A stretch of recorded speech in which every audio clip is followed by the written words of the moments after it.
পরিবেশনায় রাজন্না সরকার, ঐন্দ্রিলা সাহা নমস্কার এবং মৌদ্রিসা দাস। নমস্কার। শুনুন কবি বীরেন্দ্র চট্টোপাধ্যায়ের লেখা কালো বস্তির পাঁচালী। কালো রাত কাটে না কাটে না, এত ডাকি রোদ্দুর এই পথে হাঁটে না, ঘরে না মাঠে না। সূর্যি ঠাকুর শোনো, সূর্যি ঠাকুর গো, আমাদের খোকা খুকু তোমারও কি পর্গ? মাগো, এত ডাকে খিদের দেবতাটাকে, বেশি নয় যেন দুবেলা দুমুঠো নুন মাখা ভাত রাখে। তুই আর আমি দুঃখ ভুলবো, ভুলবো পেটের জ্বালা। খিদের দেবতা সে কি একেবারে কালো?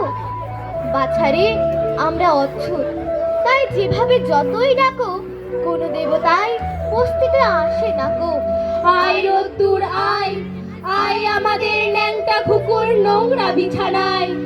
আয় রোদ্দুর বস্তিতে, আজ মরা ওই খুকুর ঠোঁটে একটু চুমুর স্বস্তি দে।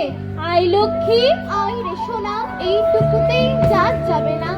আয় রোদ্দুর আয়, দারুণ শীতে খুকু মোদের ঠান্ডা হয়ে যায়। আয় রে শীত মারিয়ে, ভয়ের জুজু ডাইনি বুড়ির চুল ধরে দে দাঁড়িয়ে।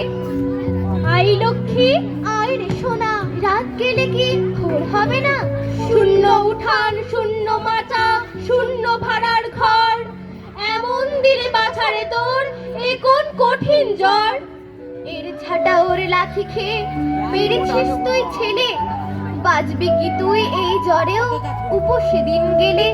বৃষ্টি পড়ে টাপুর টুপুর, আমি কি তোর মা?